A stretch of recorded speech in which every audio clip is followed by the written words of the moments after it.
traders, FX Pip Collector here. Today is Thursday, April 4th, and this is my recap of the top field videos of the day. And the pound US dollar came in number 2 today, so we're going to do a quick recap.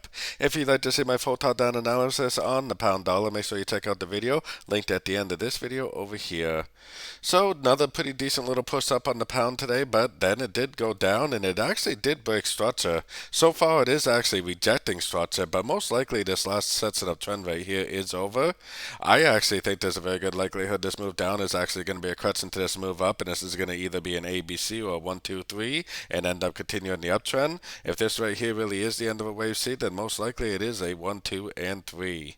So, I mean, if you are a very short time frame trader, you definitely could be looking for shorts now that we got a break of structure to the downside.